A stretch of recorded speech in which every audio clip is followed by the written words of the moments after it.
ವೀಕ್ಷಕರಿಗೆ ನಮಸ್ಕಾರ.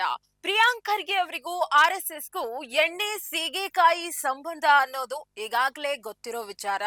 RSS ban ಮಾಡಿಸ್ತೀನಿ ಅಂತ ಹೊರಟ ಪ್ರಿಯಾಂಕ್ ಖರ್ಗೆ ಅವರು ಮುಖಭಂಗ ಮಾಡಿಸಿಕೊಂಡ ಮೇಲೂ ಆರ್ಎಸ್ಎಸ್ ಬೆನ್ನು ಬಿಟ್ಟಿಲ್ಲ. ಇದೀಗ ರಾಷ್ಟ್ರೀಯ ಸ್ವಯಂ ಸೇವಕ ಸಂಘದ ಮೇಲೆ ಮತ್ತೊಂದು ಘನ ಗಂಭೀರ ಆರೋಪ ಮಾಡಿದ್ದಾರೆ. ಈ ಕುರಿತಾದ ಒಂದು ಸ್ಪೆಷಲ್ ಸ್ಟೋರಿ ಇಲ್ಲಿದೆ. ನೀವು ನೋಡ್ತಾ ಇದ್ದೀರಿ ಬಿಬಿ ನ್ಯೂಸ್ ಕನ್ನಡ. ಇದು ಸುದ್ದಿ ಕರ್ನಾಟಕ. ನಾನು ಅಕ್ಷತಾ ಕುಲಕರ್ಣಿ.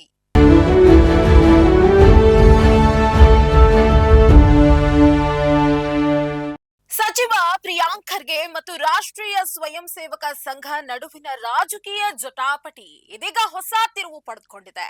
ಈ ಬಾರಿ ಖರ್ಗೆ ಅವರು ನೇರವಾಗಿ ಆರ್ಎಸ್ಎಸ್ ವಿರುದ್ಧ ಭ್ರಷ್ಟಾಚಾರದ ಗಂಭೀರ ಆರೋಪ ಮಾಡಿದ್ದಾರೆ.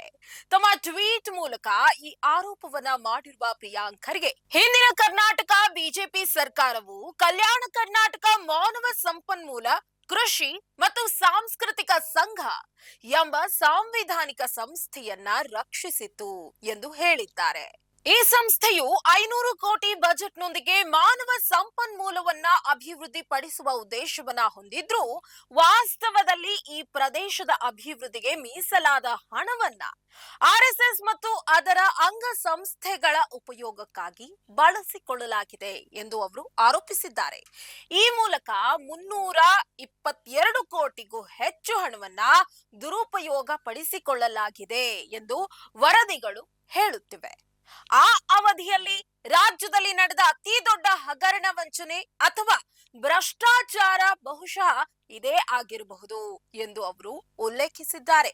ಅಷ್ಟೇ ಅಲ್ಲದೆ ಬಿಜೆಪಿ ನಾಯಕರು 5 ತಾಲೂಕುಗಳನ್ನ ಅನಧಿಕೃತವಾಗಿ 8ನೇ ಜಿಲ್ಲೆಯಂತೆ ಪರಿಗಣಿಸಿ ಮನಬಂದಂತೆ ಹಣವನ್ನ ಹಂಚಿಕೆ ಮಾಡಿದ್ರು ಎಂದು ಖರ್ಗೆ ಆಪಾದಿಸಿದ್ದಾರೆ ಎಂದು ಇದೇ ಬಿಜೆಪಿ ನಾಯಕರು ಬೆಳಗಾವಿಯ ವಿಧಾನಸಭೆಯಲ್ಲಿ ಕಲ್ಯಾಣ ಕರ್ನಾಟಕ ಪ್ರದೇಶದ ಅಭಿವೃದ್ಧಿಯ ಕುರಿತು ನಮಗೆ ಸುದೀರ್ಘ ಉಪದೇಶಗಳನ್ನ ನೀಡ್ತಿದ್ದಾರೆ. ಆದ್ರೆ ಅವರು ಅಧಿಕಾರದಲ್ಲಿದ್ದಾಗ ಜನರ ಹಣವನ್ನ ತಮ್ಮ ಸ್ವಂತ ಅಭಿವೃದ್ಧಿಗಾಗಿ ಬಳಸಿಕೊಂಡಿದ್ರು ಎಂದು ಪ್ರಿಯಾಂಕ್ ಖರ್ಗೆ ವಾಗ್ದಾಳಿ ನಡೆಸಿದ್ದಾರೆ. ಇದಕ್ಕೆ ಆರ್ಎಸ್ಎಸ್ ಹಾಗೂ ಬಿಜೆಪಿ ಯಾವ ರೀತಿಯ ಪ್ರತಿಕ್ರಿಯೆ ನೀಡುತ್ತೆ ಅನ್ನೋದನ್ನ ಕಾದು ನೋಡ್ಬೇಕಾಗಿದೆ. ಇದಾಗಿತ್ತು ಈ ಕ್ಷಣದ ಸುದ್ದಿ ಕರ್ನಾಟಕ. ನೈಜ ಹಾಗೂ ತಾಜಾ ಸುದ್ದಿ, ಪ್ರಾಮಾಣಿಕ ವರದಿ, ನಿಷ್ಠೂರ ವಿಶ್ಲೇಷಣೆಗಳಿಗಾಗಿ ಸದಾ ಗಮನಿಸಿ ಬಿಬಿ ನ್ಯೂಸ್ ಕನ್ನಡ. ಇದು ಕನ್ನಡಿಗರ ಪ್ರತಿಧ್ವನಿ.